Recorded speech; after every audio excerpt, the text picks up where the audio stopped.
Welcome to the AmericanaMusic.com podcast with your host, Sarah Popejoy. Today on AmericanaMusic.com podcast, we are excited to welcome Grammy nominee Tift Merritt. A brilliant songwriter and gifted vocalist, Tift blends country, folk, rock, and soul influences in her music. Her song, Traveling Alone, has over 18 million streams on Spotify. She's an advocate for musicians' rights with the Artists' Rights Alliance. With nearly a decade of life's vicissitudes to draw from, she's releasing her brand new album, Sugar. Tift Merritt's Sugar is full of luscious melodies and sweet signature vibrato that takes you on a journey of authentic vulnerability. The highly anticipated album is one of her finest pieces of work to date and is releasing on June 26th. We are so happy to welcome Tift Merritt to our show. Welcome, Tift. Hi, thank you so much for having me, and thank you for that nice introduction. Tift, your hometown is Raleigh, North Carolina. Can you talk a little bit about your hometown and what it was like growing up there? Oh, well, it was, a long time ago. I was a child in the 80s. There wasn't any internet, had Ataris, and it was like Stranger Things without the Demogorgon.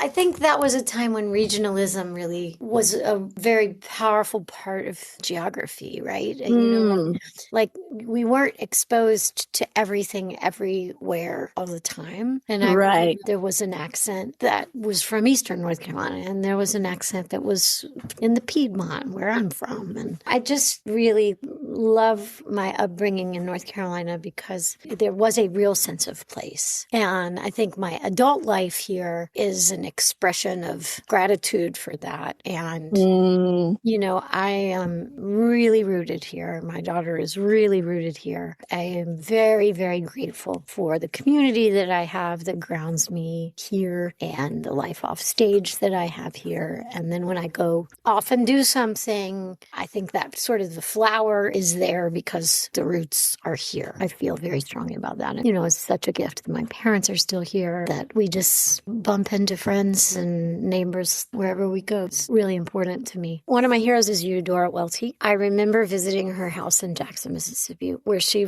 lived her whole life. Very unique person. And I always admired that she could look out that window in her office and write about the whole big world from there and the depth of humanity from there. And this idea that you can be your own weirdo self in a small town where everybody sees you do it and holds you accountable. It's always been a favorite idea of mine. She's a writer? Yes. She's okay. She wrote amazing short stories and novels, and she was a WPA photographer and just a legend in Southern fiction. But also, she said, all great daring starts within. Oh, I love that. She wrote a book called One Writer's Beginnings that is particularly, on the writing life. She writes beautifully on being an artist and being a writer. Oh, that's cool. I did a deep dive and went through, you said, uh-oh. No, it's not bad. It's not bad. And went through your whole collection of music, at least what's available to me as a listener. What happened when you did that?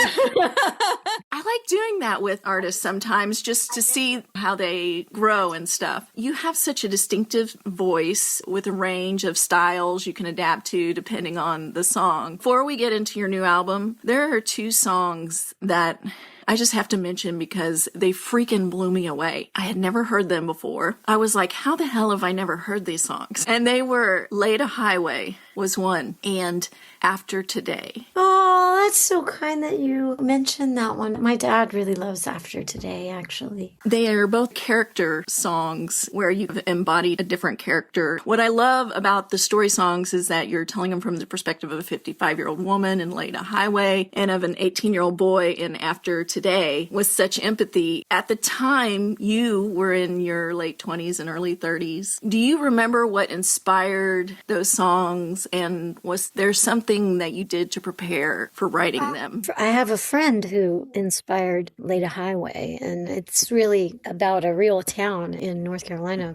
called Bynum. I lived around the corner from Bynum when I was, in college and first starting a band. I was going down to their general store and sending out cassette tapes to radio stations and clubs. And he was like, girl, what are you my friend Jerry Parton. Well, what are you doing? I said, well, I'm trying to get a gig. And he goes, girl, you sending more mail than all of Bynum. Why don't you just come on down here and play at the store? And we did.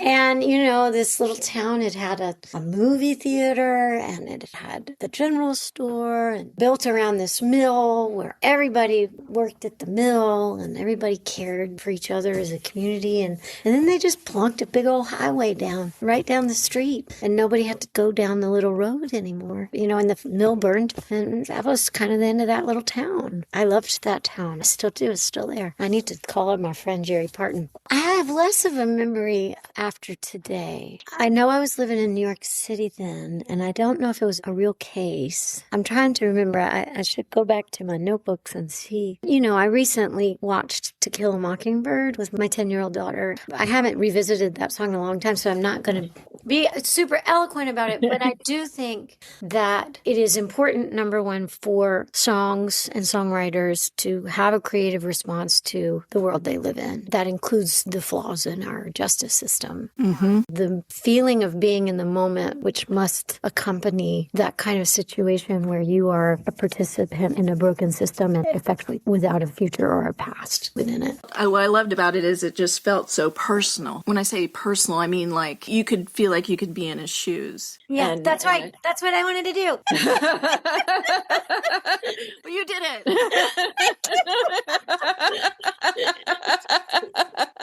But yeah, it was really moving, that song. Thank you so much. Sugar is your first album in almost 10 years. You stopped touring when your daughter turned 2. You said that you had lost any desire to fight against an industry that didn't really see what you had to give. You were wondering if that world was going to hurt you again. Can you talk about what you meant by that regarding the music industry world, and then kind of talk about your response? Because I feel like it's a response to the title track song. I've had the good fortune of having a long career, but I have also been somebody who has been told that I didn't live up to my potential a lot of times too, or that I wasn't, didn't sell enough or wasn't good enough or can't write or whatever, and not who I'm supposed to be. I just think it's a gatekeepy industry, and I think women have to do 17 things more to get noticed. At this point, I don't really care.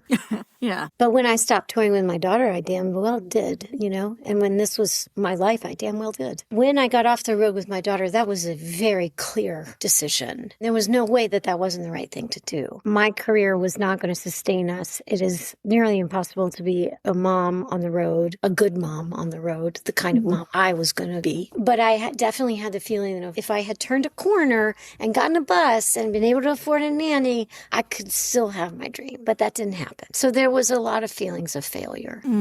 Feelings of failure of like, my work never caught the word old on fire. It didn't. I had been told a lot of the things that women are told in this business, which is, you've had a lot of looks. If it hasn't happened yet, it's not going to happen, that kind of stuff. Somewhere inside of me, I'm a nice enough person that when people say stuff to me, I believe it. There was a part of me that thought, okay, this is it. This is done. I took it as far as it went, and this is as far as it goes. And on one hand, I'm totally okay with that. I really love my life off stage. My creativity is much bigger than was allowed, the tiny piece that was allowed of me in the music industry. But I just kind of at a certain point after being off the road with my kid was like, God, all those guys that told me all that stuff, none of them can sing like me. Yeah. Don't you think, though, too, getting home to your roots, that you can kind of see a little more clearly, whether it be their motives or how it's totally full of shit, or being grounded and... Yes, being grounded. I tell you what has helped me, this is a big surprise, is that I am no longer financially 100% dependent on the music industry. That is a very terrifying, scary thing for a head of the household to be doing, unless you are a certain level. And it has always been that way. It has become even more so in the past 15 years.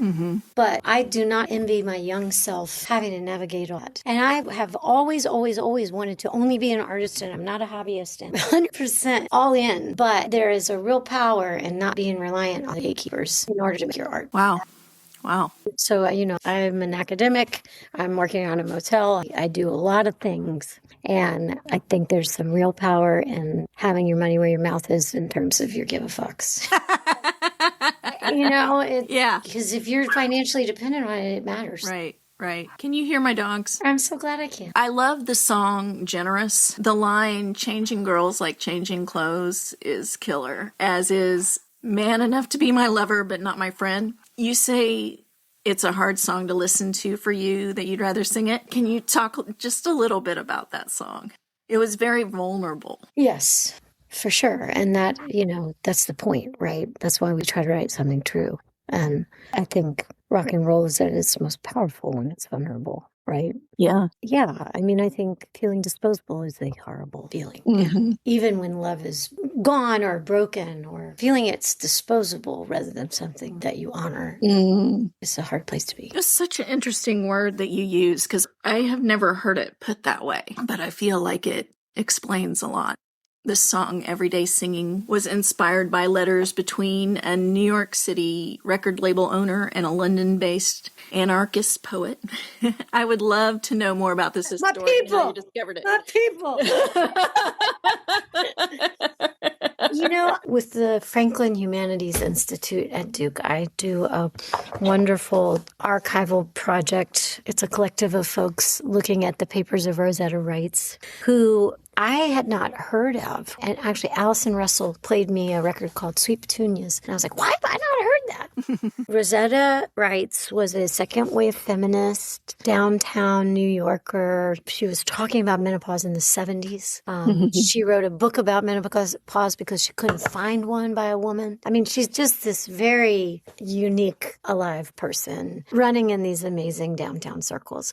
And in the late 70s, she gets angry that jazz is a male domain. She's like, where are the women? And she goes looking for them. And she ended up putting out 19 records of erased foremothers of jazz and blues. And a lot of that is because you can see in her letters that she joins this circle of record collectors, and it's all white guys who are all in love with sort of integrity solo guy blues. That's what they call integrity blues, is like Robert Johnson. Find the women, something like 86 or 7%. And I know that because Rosetta counted, of the records that came out from 1920 to 1927, it was overwhelmingly female. But all of these jazz critics categorize it as vaudeville because they're like laughing and they look great and they're telling jokes and they're singing. But Robert Johnson, who doesn't come out till 18 years later, is really the blues. And so you see the formation of this narrative that is facilitated by a change in technology because they don't make the leap from 33 and a third to 78. And this is because the gatekeepers get to decide in that moment whose music is important, what price they're going to put on it, and what music is. And, and then like Rosetta has a record label for 19 records. And how is it that we don't know her story? So, I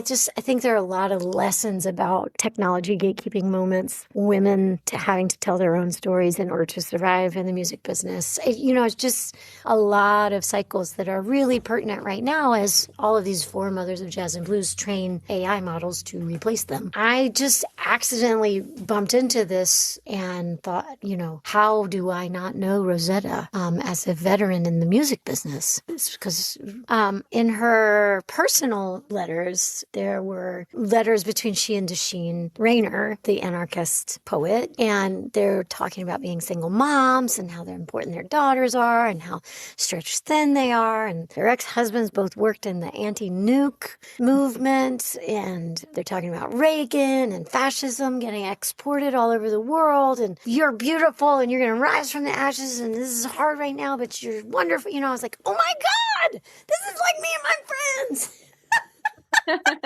And it gave me so much hope, right? And it gave me so much hope. And it reminds me that like these everyday lives, they're way so important. That everyday singing is so much more important than like some slicked up, glossed up, behind the mic presented moment. It's the everyday singing that matters. That's cool. That is cool. Dorothea Dix Hospital in Raleigh, North Carolina. It was the state's first I think it was the first one, yes. And it was on the edge of town. And now it's right in the middle of town. And they're turning a public park, which is a phenomenal park and a phenomenal thing for our town. But we can't pave that story over and forget. That would be turning our backs on some big lessons and some big questions. Yes, for sure. We had our own version of that here in Tulsa. It was Veneta. It's still a little hike away, but same idea. We were all threatened with that as children, right?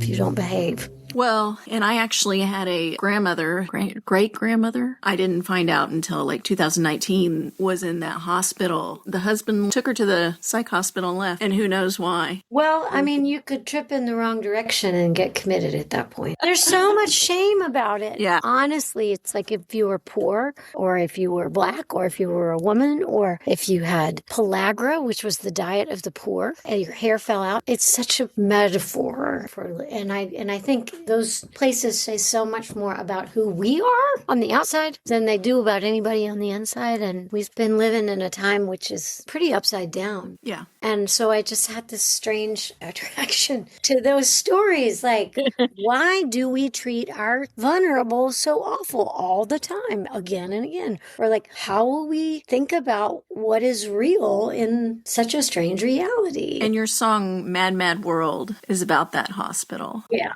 Yeah. And the forgotten people that society didn't want to deal with. Yeah. I love the bridge on that song, by the way. I'm going to read it if that's okay. And what's so great about living straight in a mess of a place like this? Guns and TV, people shouting at me, who to hate and how to live. Call me crazy, commit me, baby, if that's what sane is. Can you talk a little bit about that song?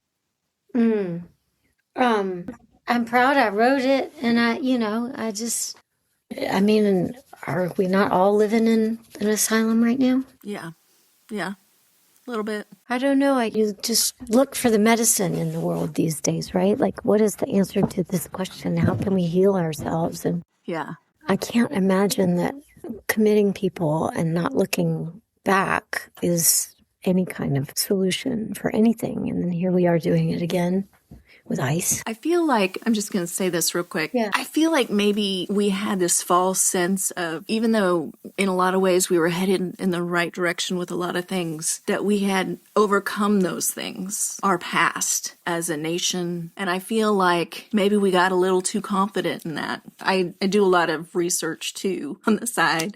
One of the things I was studying was the Trail of Tears. I think we just can't be complacent anymore with not treating people right. Well, I couldn't agree more. And I think it's really hard to think about the systems as a whole and what we can do to change them and where we actually have power to have impact. Mm-hmm. But living into what you just said every day in our lives, I have no doubt. Like living our principles, putting them into action. Putting love into the world, putting kindness into the world, making the most of our lives to make meaning. I think that is where our power lives, where our power lives right now, and not shying away from the big questions and not taking the easy way. That's all I know to do right now. Yes. The a cappella song, Fate of Man, is Sarah's Eyes, taken from the hospital's 1919 sewing room. Can you tell us a little bit about that? The report from the sewing room. You know, every year that they put out annual reports because they're government agencies, and it was like the report of the garden and the report of the sewing room, and here are the patients making the stuff. This shopping list of coffin pillows and blankets and 700 dresses and curtains and bed sheets, and I don't know, it was just such powerful imagery. I couldn't help but try to sing it, right? And that's what I did. I just started singing, and I recorded myself singing it, and then I tried to live up to that list with the rest of the song. I read that you hope people feel the joy and laughter and asking of hard questions that went into your writing. Can you talk a little bit about some of those hard questions? What kind of hard questions do you ask yourself when you're writing a song? That's a good question. The granular hard question is, did I say what I mean? And did I say something that hasn't been said? And did I write it all the way? After the act of writing, the process of editing and revising and making it into something is filled with hard questions. Yeah. Having a creative response to now is always a really important thing. What is the question that you're going to pull on that makes now particular? It's also like, shit, I'm not going to fall in love again before I die. Just making sure you're asking the honest question, whether it's how do we get here? What does this mean? How does this feel? Yeah, I think you're also speaking about openness and vulnerability and doubling down on being real. I imagine that in addition to as a songwriter, that there's also self-work in that, trying to know that you're being honest with yourself. That's interesting. I think that how I make meaning of the mess inside is by writing, right? Right. It is what I do when I feel something. So that aspect of my self-care. Definitely. What do you think makes a great song? Oh, gosh. Well, I think all the rules are made to be broken. So you make a rule and then you think of something. But I tend to really think that if a song is powerful enough, it has structure enough to hold a lot of music, but also exist in its fullness when it's stripped down. I think that's a good litmus test. I think they're technical things, like the melody has shape, right? And this chord structure has interest, music in it. It's not flat. And the language is not lazy, I think that's all really important stuff. But at the end of the day, do you feel it? It's like, how much heart can you put in it? That's just something you just practice again and again and again, and you hopefully get better at it. Well, Tiff, thank you so much for joining us today. It's really been a privilege having you. You're so nice. I really enjoyed it, and I really wish you all the best, especially with your research. Thank you for all your kind questions. Oh, thank you, Tiff. Here's a short clip from next week's interview with Sarah. Well, first of all, I'm also just very glad that it really moved you. That's what I hope for this song, always. I am mixed race. My mom is Black. She's Ugandan. My dad is white. He's from Maryland. On my dad's side of the family, we have ancestors who were enslavers in Alabama. A few years ago, my dad took my brothers and I down to Mobile, Alabama. We have extended family who live there still, and genealogy and keeping track of our ancestors is something that's really, really important. So this is like my paternal grandmother side of the family are just like very, very into this. And so we got to go and learn about our ancestors who were enslavers down there, and not even just about that, but also just about like who they were and how they operated, and to go actually see for ourselves, like the places that they would have been going to, and the plantation house that they had, and the house that they lived on, and the street that it was on. And it's funny because posting it online, there's been some sort of anger of like, why did your dad take you there? And like, that would be so like horrible. And I don't think he took us there to like necessarily have fun, but I was thinking it was more like, this is your history and you have the privilege of being able to see it for yourself. I'm going to give you that if I can. You yourself interacting with that history and what remains of it today. So that's a much more long-winded introduction than I usually do. Yeah, so this song is sort of about that experience of being mixed and someone who's considered Black, most of the places that I go in the United States, but then also within my American ancestry, my ancestors were never enslaved and were rather the enslavers. And so it's a very interesting experience to be walking through the world, being seen as Black, being impacted by a very violent history that my ancestors were part of upholding and continuing, then, sort of having to be a lot of times on the negatively receiving end of that legacy. Welcome to church, it's all marble and windows and big money stained into glass. And Jesus the Savior is dying across from highly hung Confederate flags. I saw a black woman and then a policeman, her body was pulled to the ground. And it seems like nothing has changed in Mobile except me and my brothers are in town. I wrote in my diary, I'll get my matches and gasoline. Oh, I wrote in my diary, I'll burn it all till it's smithereens. You ask me, why did you burn down Mobile? Can't you see there's something beautiful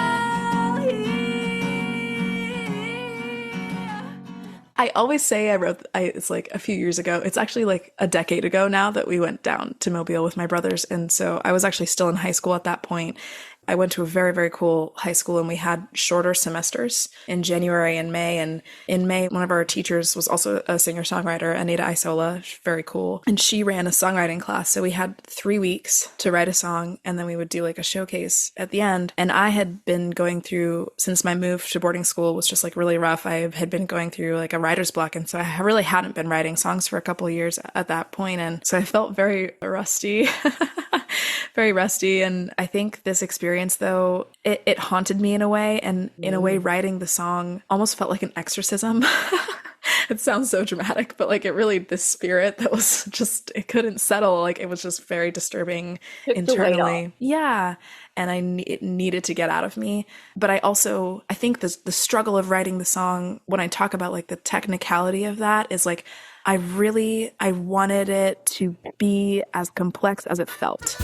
Thank you so much for listening to AmericanaMusic.com podcast. Be sure to go to AmericanaMusic.com and find playlists of the Americana artists we've interviewed here.